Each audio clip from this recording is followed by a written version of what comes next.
And we also have a bunch of our guests, Scott Fine, who's up at the top of your screen. And then we have Dr. Canizero. Hi, Dr. Canizero. And then we have Jeremy Cohen, our attorney, Boston law firm, right?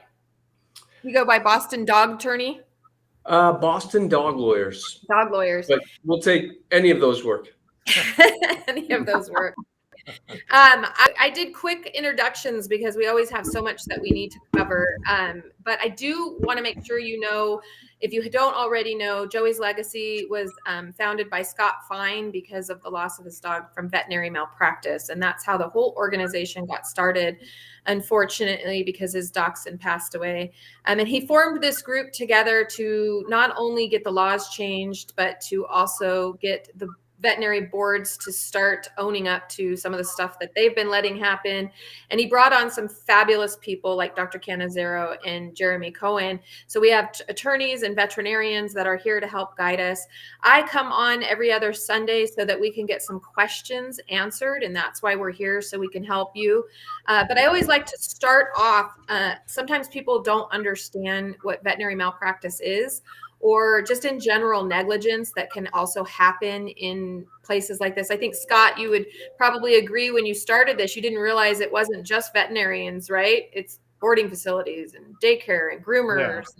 Yeah, we get all kinds of inquiries, definitely. Yeah, it's not just veterinarians. Yeah, so it's just kind of grown to so much more than veterinary malpractice.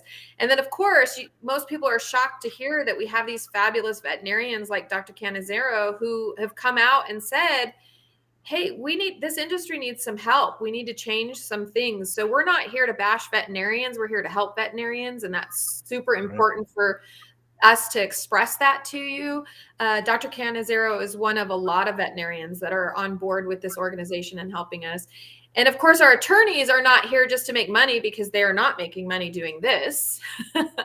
They are here for the love of the animals. And we have lots of attorneys throughout the country that are helping us. So hopefully you'll have some great questions for us. But before we get too deep into it, I always like our attorneys to give us their definition of veterinary malpractice and negligence. So Jeremy, can you help us out? My best way, thank you for having me. Best way for me to do this is through examples and just real life examples of calls that I get. And so, for instance, as a professional, veterinarians are held to a certain standard of care, and we refer to the minimum standard of care. And while bad things can happen, as long as the veterinarian was sort of using their best efforts to maintain the minimum standard of care, they're not responsible for what happened. So versus when a veterinarian has either a poor bedside manner or refuses treatment or simply makes a mistake, but not in the practice of medicine. So, for example, a doctor who operates on the wrong leg. So we just had a dog needed T-pillow on his right leg, and all the exams and diagnostics were for the right leg, but the doctor, when they got in there, the surgeon did the left leg. And the left leg didn't need the surgery. So that's malpractice. That's a failure to maintain a minimum standard of care, because it's expected that you would at least read the records and be very clear about which leg you're doing. Versus the person who shows up at the vet clinic and hands their dog off to the technician, and the dog runs into the street and gets run over and killed. You can't blame the doctor for committing malpractice there, because that's just a mistake that could happen that anyone in the facility could have done. So that's negligence, and you're still entitled to recovery and to damages, but that doesn't rise to the level of veterinary malpractice. It's very difficult to prove veterinary malpractice. You cannot do it without another veterinarian who is willing not only to look at the records, but to put their name behind it and stick with you. Some new ones that we're getting are people who call and say, they didn't treat me well. I called and they wouldn't let me in, and I told them it's an emergency and they couldn't get me in because vets are so backed up right now, and then the dog died. And the person who had no relationship with that vet calls me and says, I want to sue them for malpractice because they didn't help my dog. There's no requirement that they help your dog. They can be super busy and just say, sorry, we can't come in. And and they've done nothing wrong. Vets have the right to refuse treatment, with an exception that if it's a dog or a cat or a pet that's already at the facility that needs treatment, there's some exceptions that they have to perform something. But just because a vet isn't nice to you or doesn't take you on as a client, you don't necessarily have a cause of action for that. It's interesting that you bring. I'm sorry if I giggled a little bit, but I have had a lot of people been calling me lately, and they're furious that they can't get into their vets and their dogs are, getting dying actually, and a couple of them have been referred out to emergency rooms, and then people are angry because they had to pay an emergency room fee and they want to blame their veterinarian because their veterinarian didn't see them. I've had quite a few of those lately, and they say, is this something that could be veterinary malpractice? And I kind of knew it wasn't, because I know that we've had to do that. Back when I was a vet tech, there were times where there was just nothing we could do. We were already dealing with emergencies, and what are you going to do? You're one person and you have 3 dogs dying. It can be kind of really difficult. So Dr. Canizero, I'm sure you've probably been in that situation probably before. Yes, certainly I have. And I used to work emergency. And I even have a case that's very difficult right now. It's a new patient that wants to get in with a dog that was just diagnosed tentatively, I should say, with an oral mass or a mouth mass. It's probably cancerous. And I mean, it's difficult to say, I can't see you for 2 weeks. I know that it would be good to get on with homeopathic treatment right away. But if there's no room in the schedule and you can't do it, you can't do it. In most cases in the emergency room, I think the situation is so much worse now during COVID and after COVID. It's almost odd. I mean, I stayed busy all through COVID, which was a little bit of a surprise. Most other veterinarians have been as well. But I don't know why, but there's long waiting times to get in to see vets.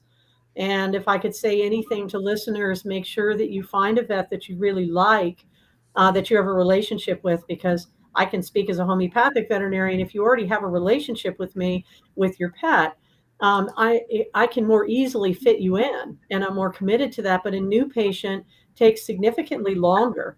I don't know that that's necessarily true in allopathic medicine, but there's kind of a little unspoken code that veterinarians are going to take care of their existing clients first, and then obviously take care of anybody else that they can. And quite frankly, I think that's fair, because if you're a client, you'd be livid if I took a new patient over an existing client who has an urgent need. So it's a difficult situation, and veterinarians are getting burned out. So there are veterinarians that are frankly just leaving the profession, and we need to find a better and healthier way across the whole aisle, so that we can have healthy, prosperous veterinarians and happy clients, and where there aren't so many mistakes, breakdowns in communication, people wanting to stay away from the vets because they're afraid of them, so they don't have an established relationship with a veterinarian that they like. So do your homework first, and make sure you find somebody that you are happy and satisfied with, so you have that relationship. It's so important. One of the things you're saying, I actually recommend to all my clients to have relationships with 3 different vet hospitals in case of an emergency. You may not love the vet down the street, but have something there, because if you have nothing, like you're saying, new paperwork needs to be filled out. It's much harder to take a case that you have to start from scratch. But if you can build these relationships, I tell people to do that with their boarding facilities, their daycares, because I only board 25 dogs a night and I don't go over that. So if you're in a pinch, you may have to do certain things. And the same thing with veterinarians is, building those relationships. But one of the things you said, I want to make sure I belong, like a lot of us do, to a lot of Facebook groups. And I've noticed a lot of Facebook groups, sadly, bash veterinarians and have got people to that point, like you just said, Dr. Canizero, where they don't even want to go to any vet. They don't want to see any veterinarian. And I really caution you guys not to do that. Please don't. You find somebody, interview them, go to as many veterinarians as you need to find one or several that you feel comfortable with. Because the Yeah. worst thing that can happen is that you have an emergency with your pet and you're stuck at the emergency room, which is not always a terrible place, but can be. Have an established relationship. And the next thing I want to say is, please don't be stingy. Some people go and, oh, I met a vet and I'm not going to go back again unless I have a crisis. Go in every 6 months or at least once a year so we can have an established run and an understanding about what's going on with your pet. It is so much easier for us to understand and have a better relationship and know you and your pet well enough so that we're not feeling like we're starting fresh over and over and over again because we haven't seen you for 3 years. So, or 4 years or even longer. So Yeah. don't be afraid to go in. Remember, you can dictate how that goes. If you don't want vaccinations, you tell them, I don't want I want an exam, good exam. Maybe you want some baseline blood work, baseline urinalysis. So go in, have a plan in mind about what you do and don't want. And don't, if you feel strong armed into something, then it's not the right place for you. Move on, find a different vet, find somebody who is aligned with your way of thinking and is willing to work with you in a partnership. This should be a partnership. It shouldn't be a shut up and do as I say. We need to listen to our clients because otherwise we don't know what the heck is going on. You live Right. with your pets 24/7. We see them for well, in my case, it'll be an hour, hour and a half for a first visit. But then, I may not see your pet again for 6 months if they're well enough. You Right. live with them 24/7. We need to listen to you. If your vet's not listening, move on. You're not at the right place, I assure you. Are they going to listen when you're in a crisis? This next question is going to go to you, Dr. Canizero, but then Jeremy, I think you can help with this question as well in a minute, as far as whether it would be something that might be. But Thomas wants to know, what do you think if the vet knew your dog's problem and just prescribed an antibiotic when surgery was actually needed? Well, without additional information, I would say that probably isn't practicing minimum standard of care. That's if the veterinarian knew that surgery was indicated. The thing is, though, what if the veterinarian is completely unable to perform that surgical procedure at that time, and the pet is able, to the best of their medical decision making, to be okay for a couple of days or a week? That may not be an unacceptable approach, but without further information, if a surgery is indicated, then the surgery should be done and it should be scheduled as soon as feasibly possible, pending the severity of the case. Yeah. The reason I said also, Jeremy, on the same question is I'm going to rephrase it a little bit. But what if a vet does prescribe a drug, any drug, and it turns out the dog shouldn't have had the antibiotics, shouldn't have had this, and should have had surgery?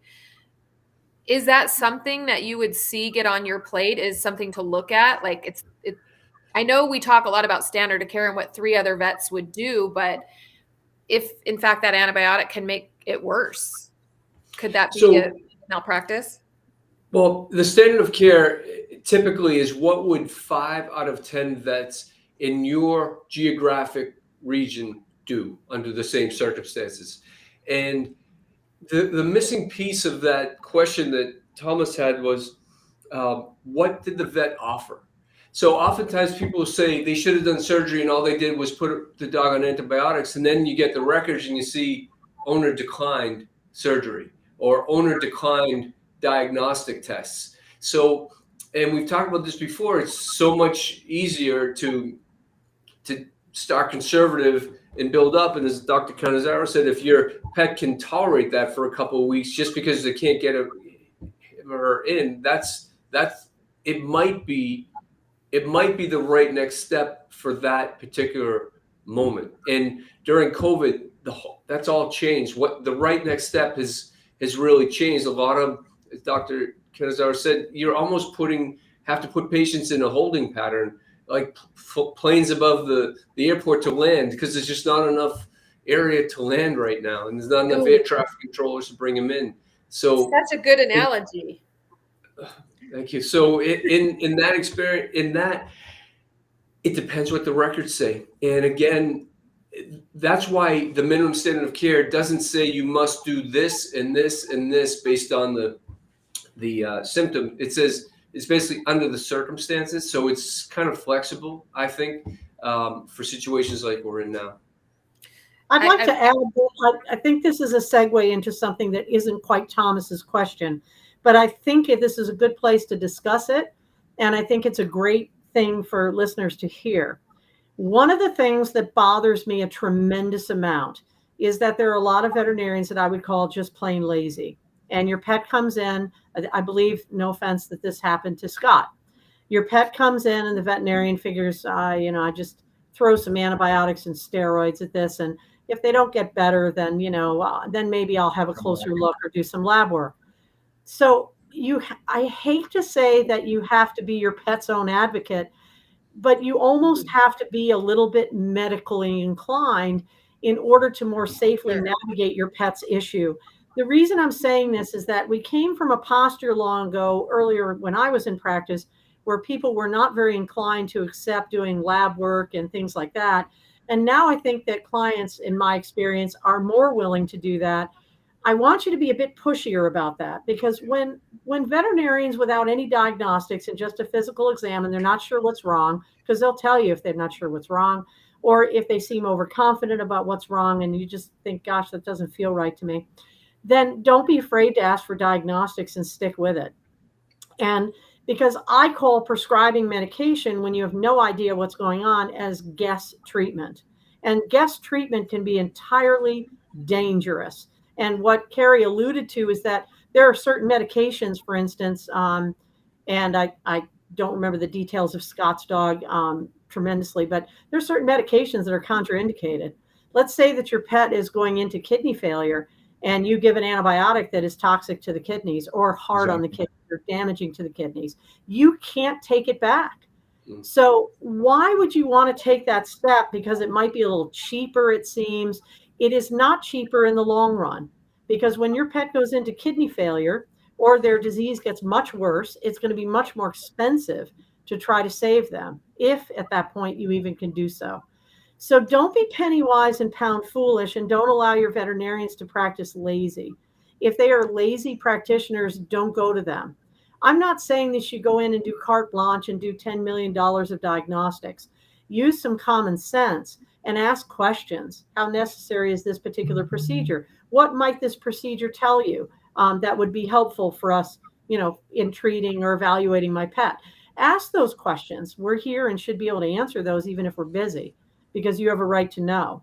And then make sure you do enough and proper diagnostics before you're accepting medication for your pet. How many times is Rimadyl prescribed for animals with no blood work done when we know that it's dangerous for the liver? And, it's a non-steroidal anti-inflammatory. I see this all the time. Or no follow-up lab work and the pet is on this drug. How many people know that one of the side effects that is now required to be listed for that medication is death? And that is one of the side effects. And yet 0 clients that come to me have ever tell me anyway, they've been told, oh my gosh, that could cause death. It doesn't mean it will cause death in your pet, but wouldn't you like to know if your pet has liver failure or kidney disease or something like that before a medication is put on board and can extensively damage those organs, maybe irreparably?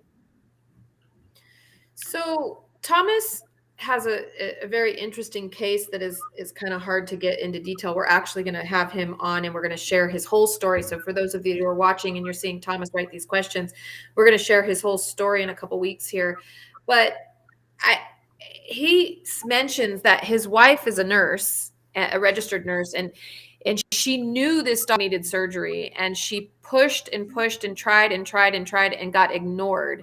So at what point does that become veterinary malpractice? If the vet just keeps on saying no and pushing it down, what do pet parents have to do in order to prove that they're asking for this? Because we don't think to write that down or record our conversations with our veterinarians when we're begging them to. And I've had this same conversation under different circumstances where owners are saying, well, I really think we should do this. And the vet talks them out of it. And then it turns out that was the right route to go. And now the pet parent's sitting there going, I swear I begged them to do it and they wouldn't do it. How do we? We have to know, Carrie, also, just as our wonderful attorney Jeremy said, we have to know what the reasons for that is. And is that in the record? In other words, did they postpone the surgery because they weren't able to perform it at that time, or were they dismissing her and her concerns and her suspicions? And if that's the case, you need to move on and go to another vet. You have to, because Yeah. you're not going to change that veterinarian's mind. And if you feel concerned enough that your pet is not getting the treatment that you think that pet needs at that moment in time, you must move on to another veterinarian, one that is going to listen to you. That's presuming that this wasn't put off because they were unable to perform that surgery at that time. Jeremy, what would someone do in that case? I mean, that would be, if I know of two right off the top of my head that this has happened to, where both pet parents are adamant that they begged them to either do an X-ray or an MRI. Where does that lie in the law as far as what these pet parents can do now? So one thing that is unfortunate, but that we live by, is if it's not in the records, it didn't happen. So unfortunately, that means if the owner called in and they didn't note it, or if the owner was in there and they didn't note what the owner wanted, it's going to be very, very hard to prove that. And I see Thomas said, well, we have all the phone records. For instance, in Massachusetts, you cannot record a phone call without permission from the other side. Not only could you not use that information, but you have committed a crime if you did that. So one thought that I had, well, the most major thing is what we already discussed. You got to go to another veterinarian, but it's really hard to do right now, and it's uncomfortable, and you got to start fresh. But I think you just got to go to another veterinarian and explain to that vet why you're there. And the thing is, if that vet tells you, your other vet did all the wrong things and this shouldn't have happened, they might tell you that. And then you'll call your lawyer and say, this vet said all this stuff, but they didn't put it in writing. You're never going to get the vet.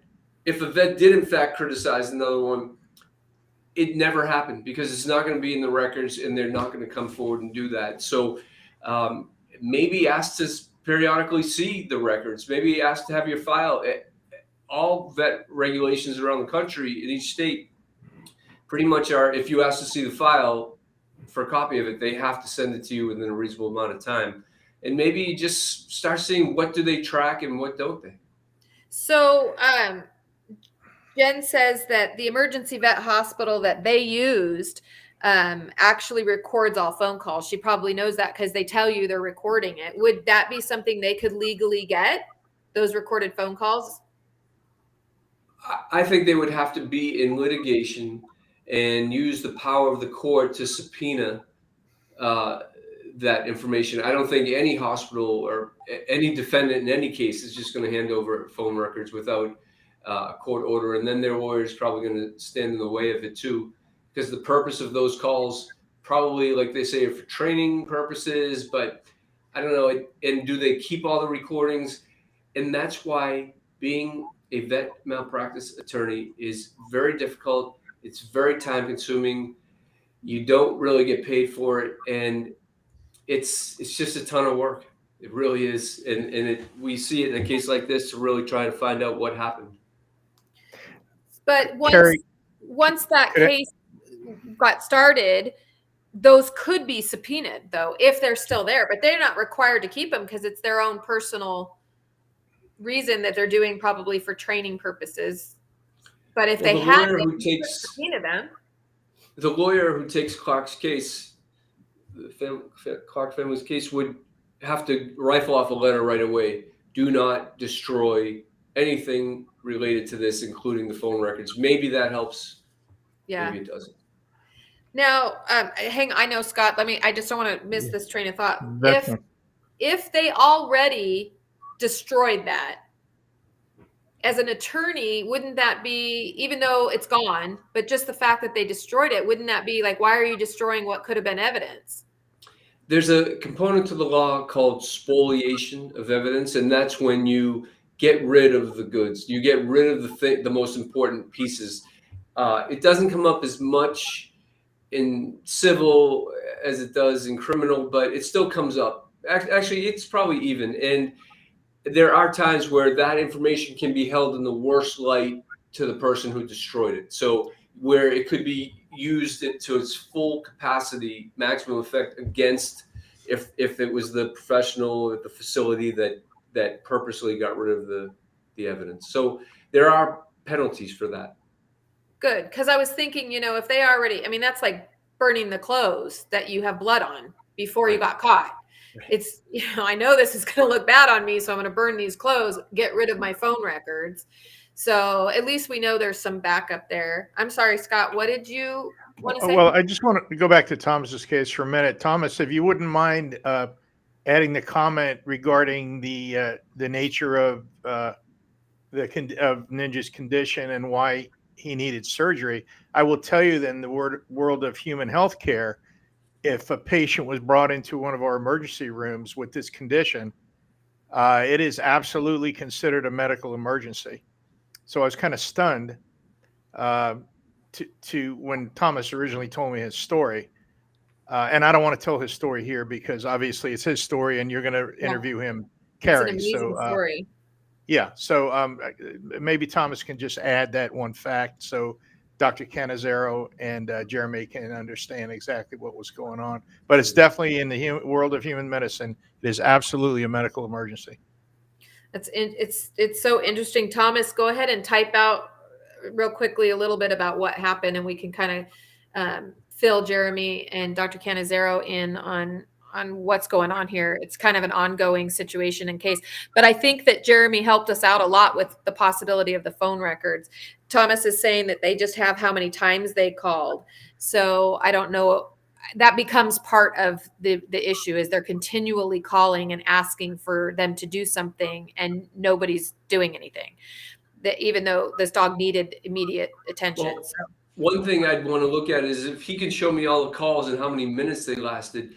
Let's look at the veterinary notes. And did they note every single call? Is there a record of every single call? I mean, that good record keeping, as simple as it sounds, those are regulations that vet facilities are held to on a state-by-state basis and the American Veterinary Association guidelines. But that's not malpractice to keep poor notes, but it's certainly a violation of the terms to have their license to practice.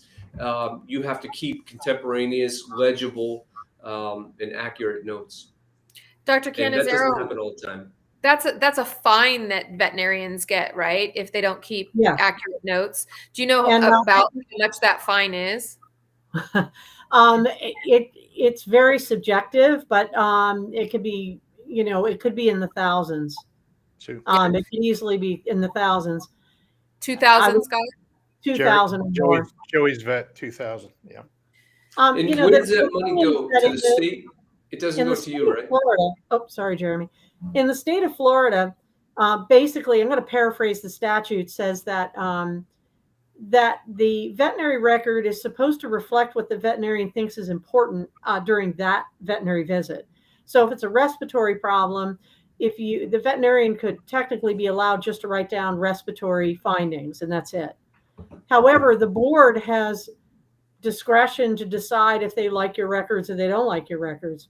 So they could pick on your records for any particular reason and decide that your records are incomplete. So it is the easiest way to fine a veterinarian is through record keeping, and the board likes to get money. So they're happy to fine veterinarians. They don't have much trouble doing that. Is that where the money goes, to the board? I don't know where it goes. I'm not really sure. Nobody knows where it goes. Did it go to you? I don't know that anybody knows. No clients get it. No, it wouldn't. It's not clients. Oh. I don't know who gets it. I think that's another secret. I don't know. It was in cloud. Yeah.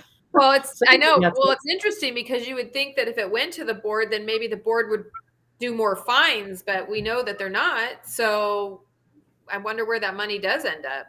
It's interesting. Well, they do fine veterinarians. I think the hardest thing to do is a veterinarian has to do something really extraordinary to lose their license. And usually it's repeat offenses. So unfortunately, that means that if you lost your pet to gross negligence, the veterinarian might get, might have to be supervised or something like that, but they're not necessarily going to lose their license over a single incident. In fact, that would be unlikely. I mean, it'd have to be really, really, really bad. Yeah, it's not easy to lose a license, right? No, it's I mean, not.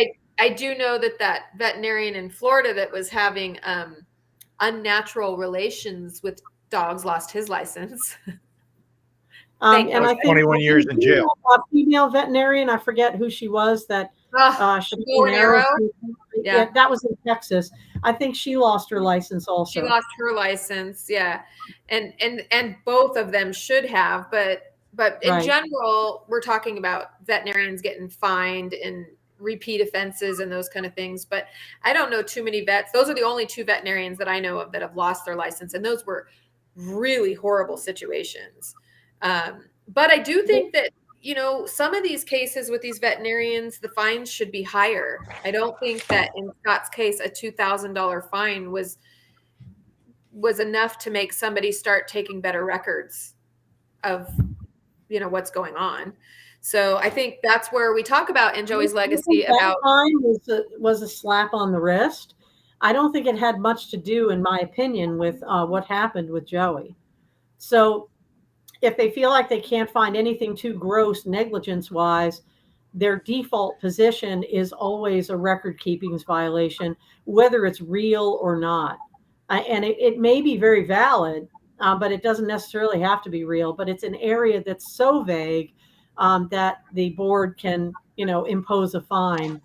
But that's almost, I don't know, that's almost like acid in Scott's eye, as far as I'm concerned. For the veterinarian just to get a record keeping violation, who cares what the amount is? That's like a hot poker in Scott's eye, as far as I'm concerned. Yeah, it doesn't match or fit anything that Scott experienced. It's almost like another planetary way of thinking that just didn't go anywhere. Nothing really happened, and a record keeping violation. They just slap you on the wrist. You pay a big fine, and they say do a better job in record keeping. Well, how about doing a better job, for Joey? Like it's too late now for Joey, but all the other Joeys, and and records if you want.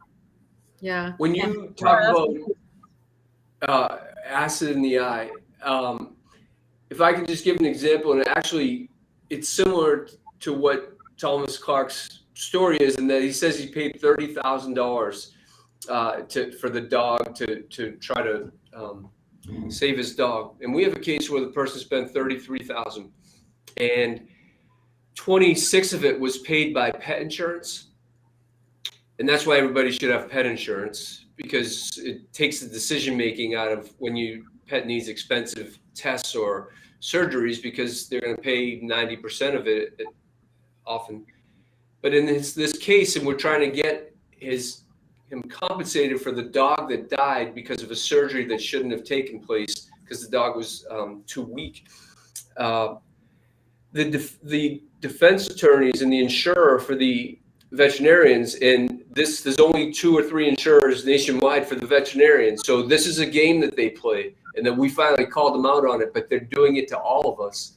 Is they said, well, we want to make up for it. We're going to accept liability, and we're going to pay you the $7,000 because he already got the other $26,000. So that means they're trying to say, hey, pet owner, thank you for getting pet insurance that you paid for your benefit and for your pet's benefit, because guess what? We're the insurance company that you didn't pay, and we're going to take advantage of that. And we're going to save $26,000 because you had pet insurance. So your insurance company, your Trupanion, whatever, can pay out all that money, and we're going to save that money because we only have to make you whole, and you're out $7,000. That's not true. Most states have a set-off rule where the insurance company cannot set off that money. It is a game, and we just finally called them out on it up here in Massachusetts. It's happening everywhere. And the way to fight that is, well, it's to not accept it. It's to have good lawyers. But it's also, if these insurance companies like Trupanion, Nationwide, if they would start to um, try to recoup their money from the veterinarian's insurer, because it's possible to do that and get reimbursed for what they paid out.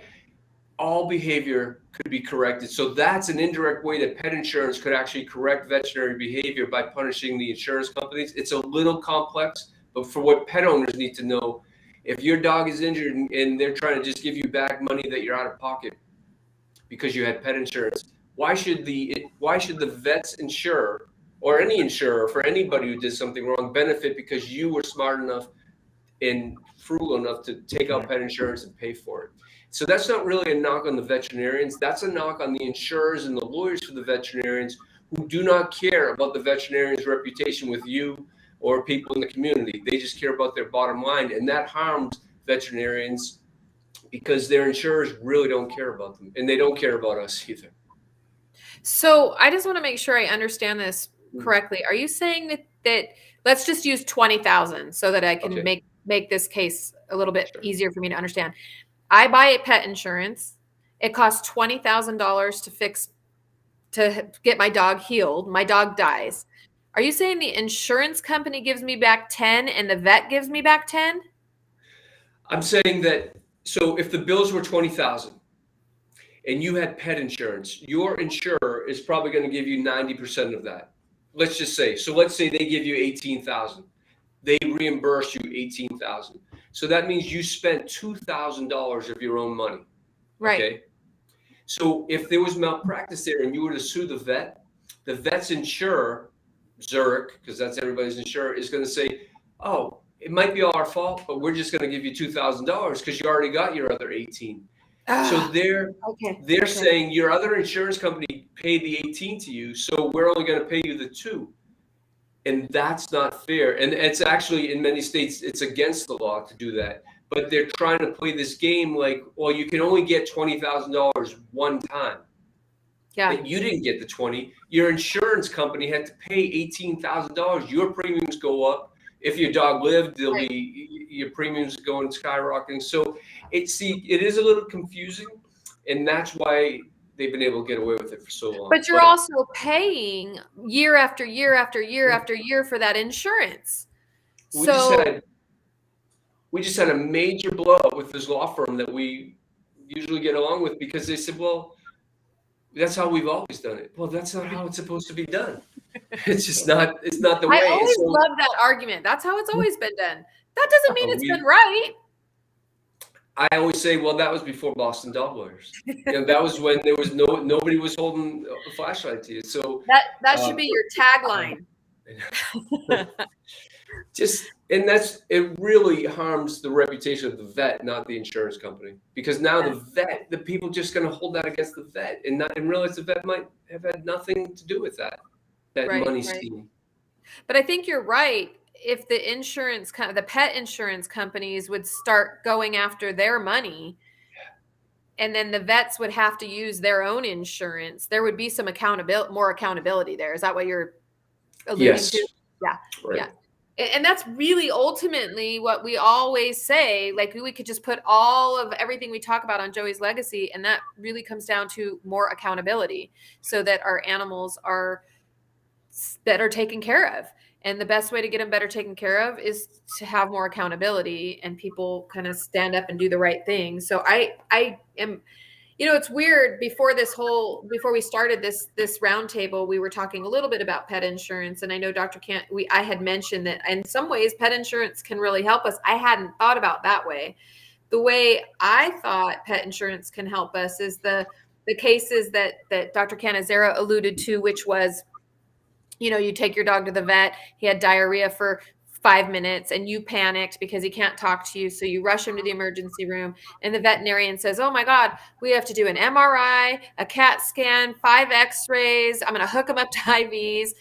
That's where I think insurance can help us a little, because the insurance company would say, wait a second, we're not going to run all these tests. The problem is that's after the fact. So it doesn't really help the pet parent, because if they are frightened and they go through with all of that, then what happens is, just like in crappy human insurance, is that they come back and say, well, we didn't think any of that was necessary. but you've already paid for it, because the pet insurance industry almost always is a reimbursement policy. So it's not like you go and you have a copay and that kind of thing. And then, the insurance company negotiates with the veterinarian about prices for surgery or x-rays or an MRI or something like that. It doesn't work like that. You pay for whatever, and then you submit your claims, and they decide what they're going to and not going to cover. So the pet health insurance industry is grossly flawed. I think the only decent reason for having it is something catastrophic, like Jeremy's client that spent $33,000 and had $20,000 of it covered, or whatever the number was. I don't remember. But but how many times does that happen? It's going to happen periodically. So, as usual, for whether you're talking about human health insurance or pet health insurance, it doesn't really matter. It's a gamble. You're gambling whether or not you're going to have a very expensive veterinary problem. Now, Sure. if you're a brachycephalic enthusiast like I am, with like a French bulldog, it's probably a fabulous idea to have pet health insurance, because you're for sure going to use it. Now, other breeds, or and there's certain other ones I could joke about too, but there may be certain breeds that have higher propensities toward ailments, but that doesn't escape the pet insurance company's notice either. So you're just going to pay more. So it's going to be a good, but I don't think it's going to make a lot of corrections, because veterinarians are still going to get paid. They just get paid Sure. by the pet parent. But I think as pet insurance evolves, which it has, because when pet insurance first came out, I told people not to waste their money. It was a joke when it first came out. It didn't cover anything. Well, So it's still kind of a joke, but it's a little bit better. It's just yeah, a little I mean, bit better joke. I used to tell people, put $50 away in your bank account, call it your pet insurance, because you're wasting your money. It wouldn't cover anything. But as pet insurance evolves, I'm thinking of the future pet insurance that would kind of put the veterinarian in a situation where the pet parent says to the vet, well, I have pet insurance. And then if we go back to my scenario about the 5 minutes of diarrhea, just like my doctor, if I go to an emergency room, they're going to, or my doctor, he's going to look at what my insurance would cover before he runs a bunch of tests. And then he decides whether he sends me to a We don't know what's covered. We have no idea what's covered. well, If that's it evolves, if it evolves. if it evolves, if we can Yeah, get if it to that evolves. point. I'm going to tell you that, being behind the scenes as a veterinarian, just watch, because I'm going to tell you the AVMA and veterinarians are going to fight like hell. Excuse my French. Yeah. They're not going to want that, because they're not going to want regulation like in the human health industry, Yeah. where it gets complicated and there's all. And what would I do? I'm a single practitioner. I have 2 part-time employees. I don't have full-time anybody to fill out that paperwork. And I Yeah. have some clients that do bring insurance to me. I don't care for it, because I don't have the time to fill it out. And what do they want? They always want a copy of my records, which is fine. I don't care, but it just takes extra Right. time. I feel like I should be charging for it, because it No, does. it definitely brings an element of, nobody likes insurance. Like when I go to my doctor, I'm like, God damn insurance companies. I get it. But at the same time, it's like, how do we have to get those standards up so that the standards would say that, hey, it is malpractice to run all these tests on a dog who had diarrhea for 5 minutes and no other symptoms and everything is great. And you did, $10,000 worth. Because I mean, you get the I wanna wrong go vet. back. Clients have to use common sense. Yeah, and it does to a companies are degree, not- but sometimes you get these pet parents who they've never had a dog before. They have no idea. And you get the wrong vet who takes advantage of that. And before you know it, Martha's happens. spending $10,000 on a puppy that, Before I went to veterinary school, I got my first, I adopted my first kitten. And I remember going to the veterinarian. I was so excited about my kitten, and my kitten meant everything to me. I said, whatever you say, doc, whatever. And I had all the shots Yep. that my poor kitten shouldn't have had. Yep. And then I even bought the stupid science diet kitten food that's about as junky as it gets. I didn't know any better. I was so excited because I was doing all the right stuff. They padded the heck out of that bill, because I went in there like an open book. Yep. Now, you can make a mistake one or a couple of times in your lifetime, but I think that for the majority of people are pretty seasoned. And I think that we have to be our own advocates, because the insurance companies aren't going to save us. And veterinarians, it just depends on who you get, when you get. I want you to think outside the box and think logically and try. I know it's hard when you're really scared about your pet. I tell my clients this all the time. Try really hard to take a deep breath. Nothing is so emergent that you can't take just a few minutes to think about it. I mean, unless your pet arrives at the emergency clinic and is arresting, then you've got to do what you got to do. There's not a lot of thinking there. You've got, if the pet needs resuscitation and that's what you want, it's got to happen. It's got to happen right away. You can't think about it. So, take a deep breath, think about it for a moment and ask questions, because that's fine if insurance evolves, but the insurance company at the end of the day doesn't give one iota about you or your pet, and they don't care about the veterinarian. They care about making money. And Sure. it's not any different in the pet insurance industry than it is in the health insurance. Well, I call it the disease care insurance industry in our country. So it doesn't matter. They don't care about you. It's the bottom dollar and that's it. What can they not pay for? What can they get away with that they don't have to pay for? They'll collect your premium. And I'm not saying they don't pay claims. They pay claims because they have to, especially if it's really right on the letter that they have to pay according to their policy. Yeah. In Thomas's case, he had one veterinarian say that he needed to euthanize his dog. And then, he ended up at the third vet is finally who, and Thomas is one of the lucky ones, is that his dog didn't die. And he's here. And what's so great about Thomas, about you, is that, sometimes people wait till it happens to them, to this horrible thing happens to them and their pet dies before they speak out. But Thomas is here wholeheartedly saying his dog was so close to dying and he got lucky, but he doesn't ever want another dog to go through that. But it took three. It took his family being an advocate for him, the dog, and it took 3 veterinarians before anything was done. So I think that's sadly, if his wife wasn't a nurse, yeah, he that's what I mean. Been through 3 veterinarians to finally Absolutely. get the intervention that they felt they needed. And Yeah. there are some people that may not have made the decision to go as far as Thomas did. But if a client wants to, and we are transparent about it, even if it's risky or even if it may or may not work, we need to be there and find the right resource for them. And of course, a case like that, I would refer out because I don't do surgery.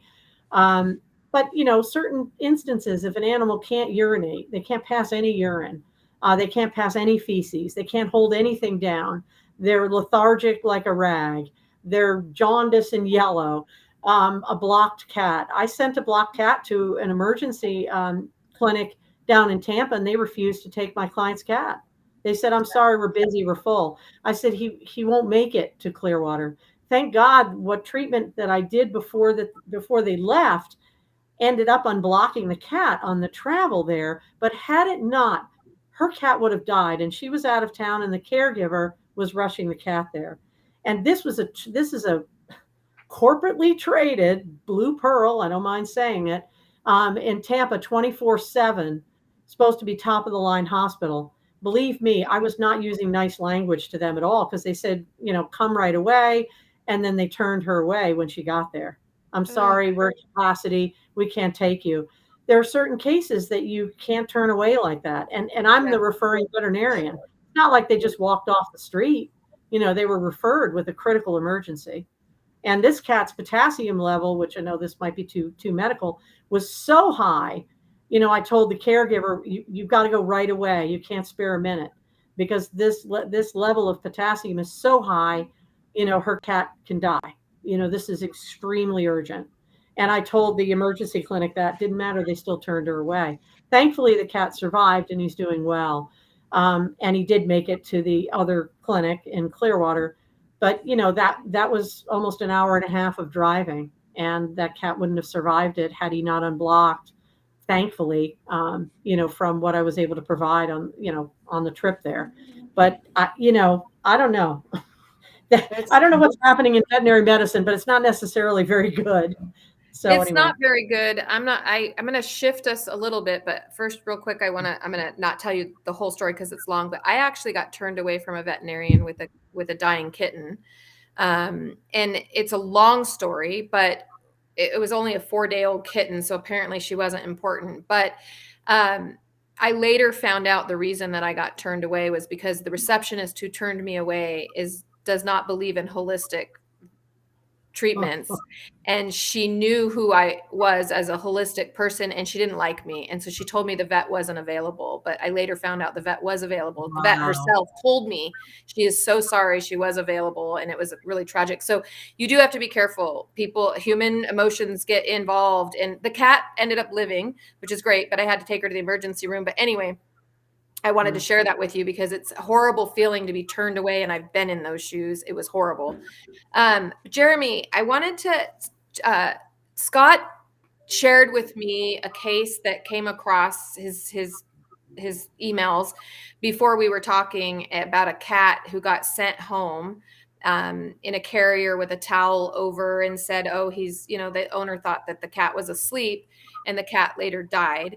There's more I know we need to find out, but my question to you is, I'm suspecting only, and Scott had shared with me that he needs to dig deeper into this case to find out all of this stuff, but I'm suspecting that this cat, so let's just assume I'm right, that the cat got neutered and sent home while he was still under anesthesia, which is standard. I see this a lot where veterinarians will send animals home who are a little wobbly and not completely awake. And the cat died. Is there ever a time where, even if it is standard of care, that a lawsuit can take place and win? Or do we always just go, well, 5 other vets did that, so there's nothing you can do? So the first step that I take, and you have access to Joey's legacy. I happen to have also built my own network of veterinarians. Is we may know what happened, but we have to prove it. So you have to get the vet records to get that opinion. But the interesting thing in that case is, if you're telling me that the cat didn't die till it got home, so there's in order to really make change in the industry, you have to find ways to hold veterinarians accountable for more than just the cost to replace or repair the pet. And Scott, you sent me a great email today about a law firm that has a unique way of doing it, and I will contact them. But the problem is, we always have to find unique ways of doing it. So in the fact pattern you described, that pet owner could be entitled to emotional distress damages. And every state defense lawyers will tell you can't get emotional distress damages as a pet owner. It's not true. We don't accept it. And now we have clients who are getting paid for their emotional distress. Right. It's just not true. It's a fight, but it's possible. But in that situation, you have to be very near to the negligent act or have witnessed it.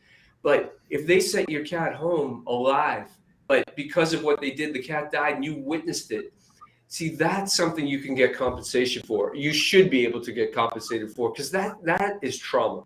That's trauma. You're taking a cat home that you think is fine, and then you got to deal with that. So, I mean, it's a horrible case, but there's ways.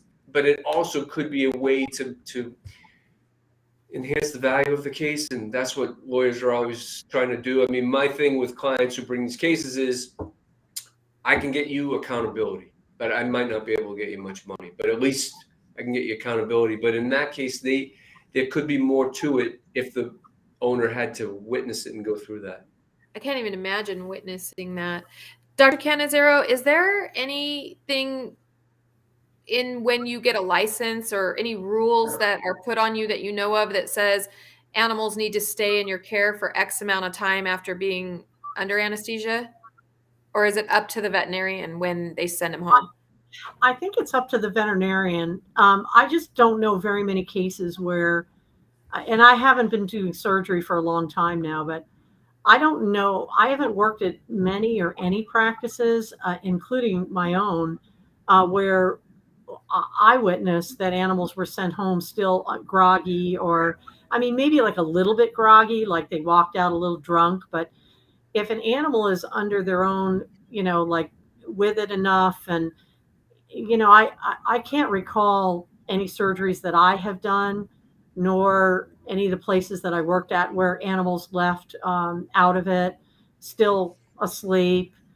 I would, I mean, I'm not an attorney, but I would consider that below standard of care. If an animal is sent home under those circumstances, it's too risky. There's anesthetic monitoring for a reason, because they're not awake enough to be able to, complete all of their functions, including maintaining their body temperature, breathing properly on their own. It's too risky. I don't know anybody that would do that. Oh my gosh. I worked for a vet that we would put cats. That's why when I said I'm assuming, because Scott doesn't know exactly what was done with this cat or why it went home in a carrier with a towel over it. And granted, it's been years since I've worked, and hopefully some of these vets that I worked for, but I did work for a vet one time who would take in so many animals to be spayed and neutered, and particularly cats, that there was no space to have them there. And some of them would get done so late in the day, and he didn't want them spending the night there. So he would have us just put them in carriers, and we would just send them home like that. And half the time they weren't even all the way Wow. awake. They were not awake. And he Yeah. would just say, and I was young, so I don't know why the cat would have been covered. Some cats that are fractious will be covered. yeah. If someone is covering the cat because the cat seems cold, or then that cat's not stable enough to go home. Right. The Right. parent, Well, the parent said, I have the a full parent said story, that but I'm sorry.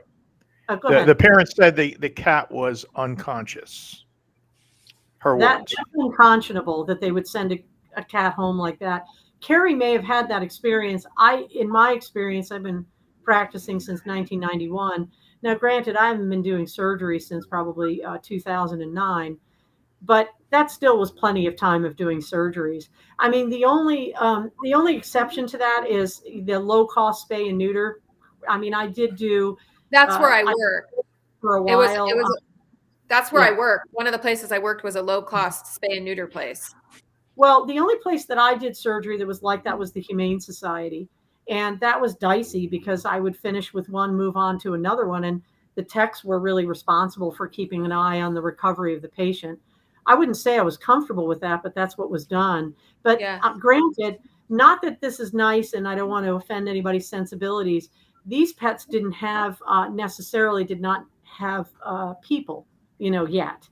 And very few, some of them were already had adoptions pending or whatever. They just went through and they spayed and neutered everybody. So, they all got done whether they were adopted or not. And then, so that doesn't make them less important to survive a major Sure. medical procedure. But if we're going to move animals in and out of the shelters quickly, I understand the pressures of that. And that is something that is the only time I could say that I wouldn't have eyes on a pet or know the status of recovery 100%. And that pet would stay in the operating room until they were starting to kind of wake up, and then they would move them back to the kennel and check on them. So that wasn't really sufficient monitoring, but again, it was a different circumstance than somebody bringing their pet into you.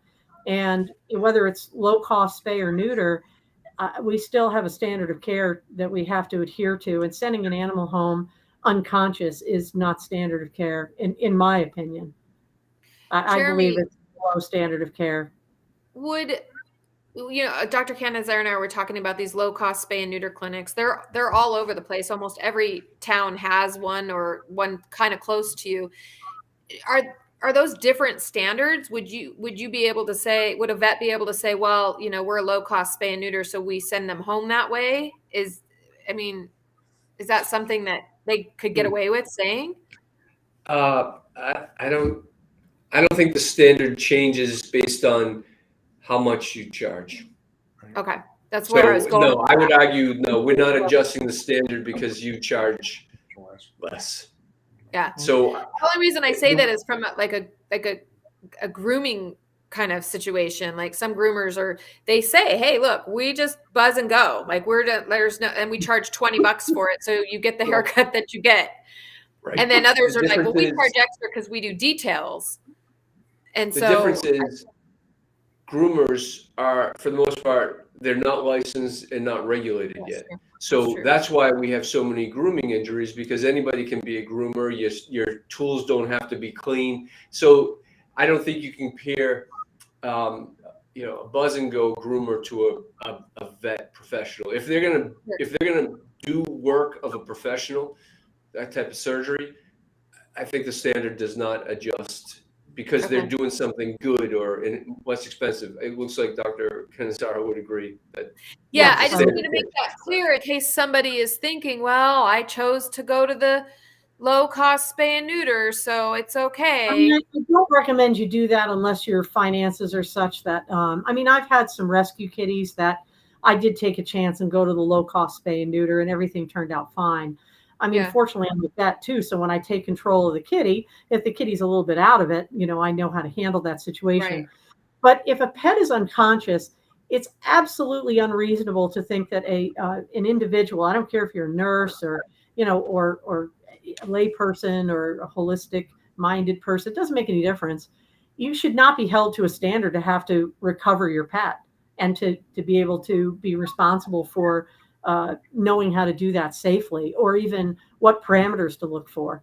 I mean, I Right. feel bad that I end up telling my clients these things because I don't want them to end up, being one of those statistics, that they end up calling Joey's legacy. I Yeah. don't, so knowledge is power and it's so important. I mean, if your pet is out of it, you don't take them home or take them straight away to the emergency clinic for full recovery if you feel you can even have the amount of time to be able to do that. Yeah. Jeremy, how is the law stuff going? How are any good wins lately or anything in our favor happening? We have 2 cases in the news right now, and Even so that's a let's win, see. Yeah, that's a win just to draw attention. right? They're not vet malpractice, although one case is battling vets. It's a foster dog, and it made the Boston news because the the rescue facility knows that the dog has to have surgery. It broke its wrist, and the plate that was put in didn't take, and now there's an infection. But the foster mom won't hand the dog over. It says my vets say the dog doesn't need surgery and could have a more conservative surgery. So that has been brought to the courtroom, and it's really brought out a lot of people who um, want to argue over which vet is right, except that's not the issue. The issue is who owns the dog to Ooh, make the healthcare decision. So it doesn't, vets are always going to have different opinions, but it's who owns the dog, who brings the dog to the vet. And what is the veterinarian doing to verify that the person bringing the pet in is the owner and the decision maker? So it has, in a way, it is related to veterinarians in the sense that we had to go to court to make sure that a veterinarian would not do anything with the dog for the foster because the foster doesn't own the dog. And that is still going on. It's been a number of court hearings. It's encouraging because the judge seems to want to care about what's in the best interest of the dog, except that's not why we're there. Like judges are not authorized under the law in Massachusetts and in most states, except New York, to say what's in the best interest of the dog. In New York, they can look at that. But we're there strictly about ownership, but now the judge is inserting her sense of what would be best for the dog. It's great. We want to get there one day, but she certainly doesn't know enough to make that decision. God, that's got to be hard to not be able to do what you think is right for the dog as the judge. I can't even imagine having to make a decision that has nothing to do with, because I know they can with children, right? They have to be able to say, but that's part of our fight is getting them to be seen more than property. And that's where we need to go with it. But Scott, what's going on with Joey's legacy? How many, I know we talk about this a lot, how many new cases that we're seeing? We had 30 new cases in the month of January, 31 days in January, and we're up to 19, 20 cases for the first 6 days of February. It is just unrelenting. You know what's interesting is most places that would start an organization would be like, yeah, we got 30 more, we got 20 more. But we're over here going, damn it. Like, Yeah. this is never ending. We don't This- want to take these I mean, we're here and that's what we're going to do. But as we're growing, we're just seeing how big this problem is, right? Like, it's so Absolutely. I mean, bad. we've got 6 veterinarians, including Dr. Canizero. I believe we'll add one more tomorrow morning after I speak with her. I've put out feelers for 2 more. Yeah, And I have one by for you too. I recommendation, haven't even told you about. I have a vet for you. That's good. send them. I mean, Yeah, I will. vets are what make Joey's legacy what it is. I mean, our attorneys, of course, needless to say, but without vet letters, and I think Jeremy would agree, there, that's exhibit A in every case. They need Yeah. a professional, an expert to state that malpractice occurred, practice below the standard of care occurred, more likely than not. I think Jeremy would agree. Would you agree with that standard, Jeremy? That it happens more likely than not. That the reviewing veterinarian says, in my professional opinion, it's more likely than not that this other veterinarian practiced below the standard of care. I mean, it's not the kind of like in a criminal case where you need beyond a reasonable doubt, right? You need a more likely than not. Would you say? My data is a little bit lower than that. We're getting 2 to 3 out of 10. But I love to see when if it met the minimum standard of care. To me, that is the best outcome, because now the pet owner knows, at least based off this opinion, look, it's horrible, but you didn't go to the wrong place. Right. You trusted the right people. There should be some peace in that, in knowing that, all right, whatever happened, it's not the veterinarian's fault, which means really to pet owners that it's not their fault because they feel like they're responsible. But our numbers are a little bit less, but it could be that people, by the time they're coming to you, have already actually, I don't know why our numbers aren't in sync, but I guess what I'm, maybe let me rephrase what I was saying. If someone came to you with a letter from Dr. Canizero or any one of our vets, or any vet for that matter, that says, in my 30 years of practice in the veterinary profession, after reviewing the records of this animal, it is my professional opinion that it is more likely than not that veterinarian A committed malpractice, practice below the standard of care, et cetera. Would you accept that case? Is that letter sufficient?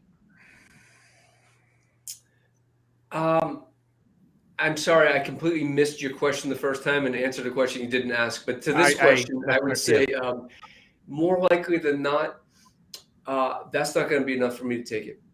Okay. Because it's so much work. I need a veterinarian to say did or didn't, and anything short of, I can't take it, because once the other side sees that report and says more likely than not,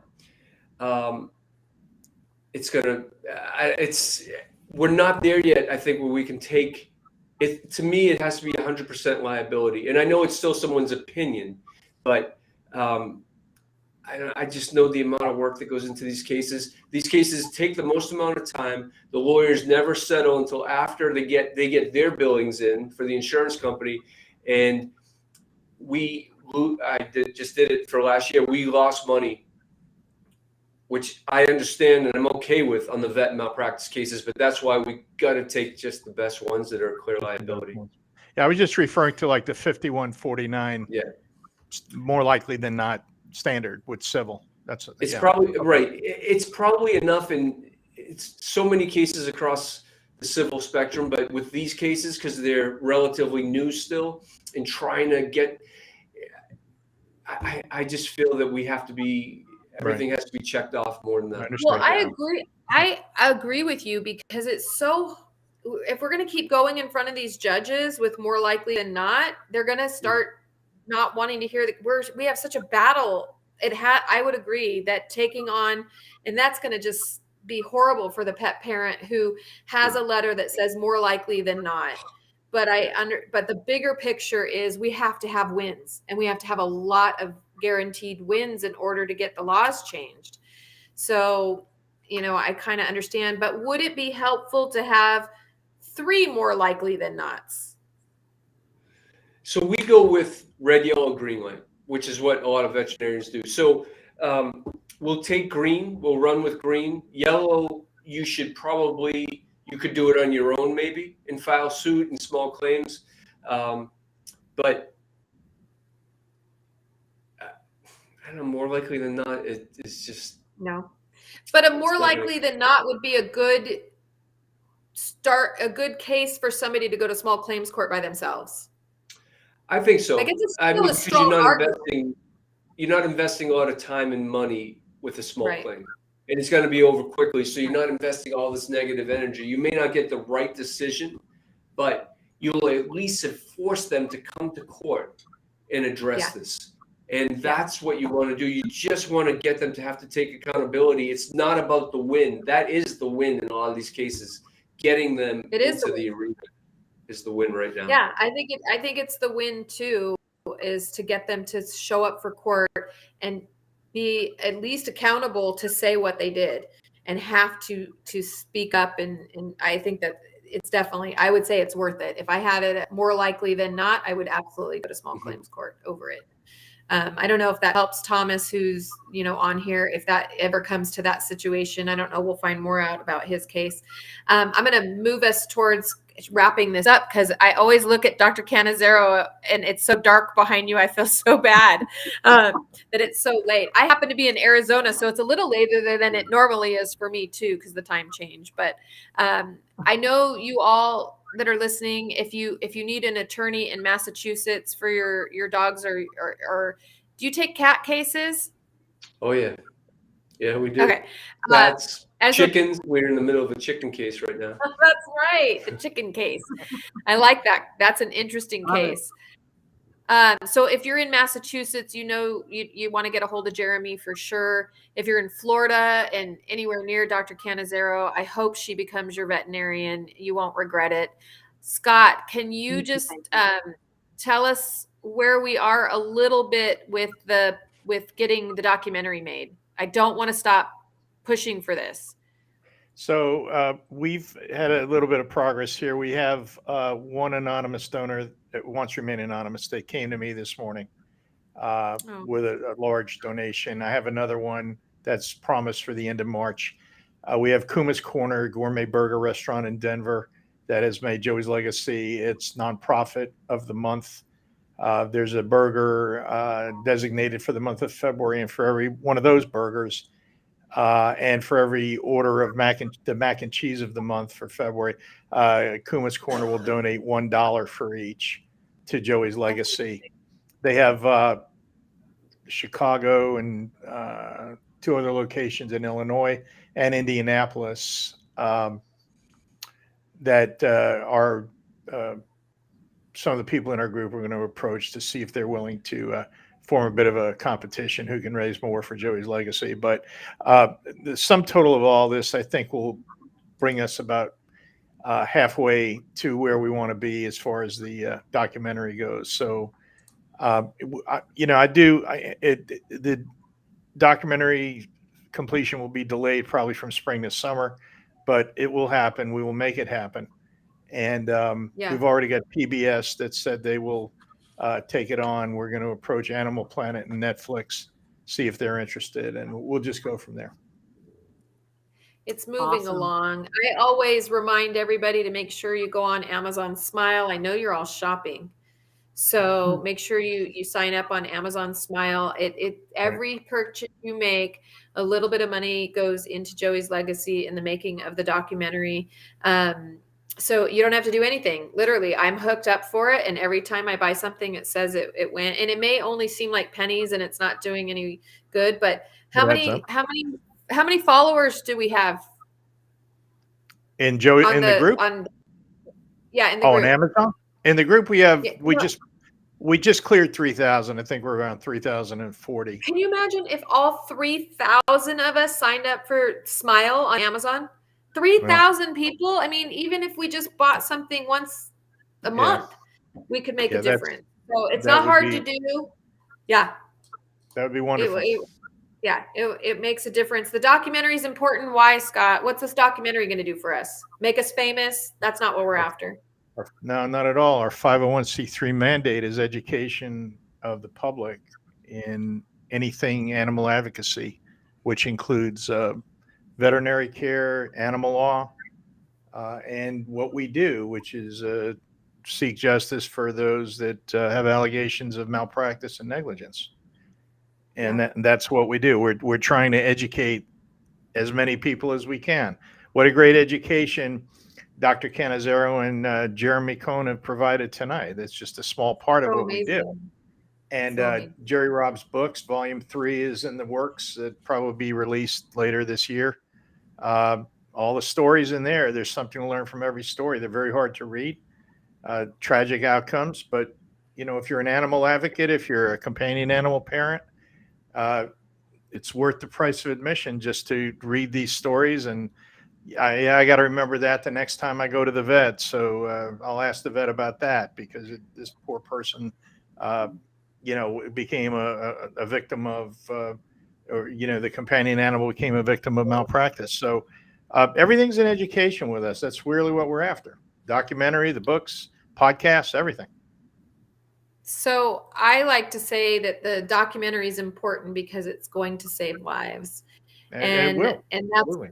it will educating Absolutely. people on this, getting laws changed, making our animals be seen more than property is the goal here. So I'm going to say goodnight to you guys, and thank you so much every time for just your time. You know, these guys aren't getting paid to come on here and educate us. So I just, you guys are a blessing to be a part of this group with. I'm so honored to be here with you every other Sunday night. So thank you, Scott. Thank you. Thank you, And Carrie. have a Thank you, to be with you guys too. Jeremy, Wonderful. Dr. Canizero. Thank you for doing what you do, Jeremy. We'll talk this week about what we talked about earlier.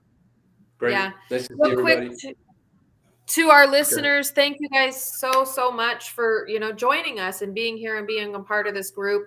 We can't do this alone. I always say it takes a pack, and our pack is growing, and it's a positive pack. So thank you for being a part of that pack. And I don't mean that to be funny. I really do believe that it's going to take all of us to work really hard. Lori is behind the scenes. She always helps type in everything that we need typed in. I just want to point out too, when you see me looking down, I'm not playing on my phone. I'm blind as a bat, so I read your questions off my phone. I'm not ignoring you. I don't want to do this, so I do this. So I just wanted to put that out there. You're playing solitaire. Just admit it. No, I swear I'm looking at your questions so I can read them too. But I always think, God, do they think I'm just ignoring their answers? Because I'm not. So, but anyway, you guys, it's an honor always to be here with you. I'll see you in a couple of weeks, but have a wonderful evening. Good night, everyone. Take care. Good night. Well, take care.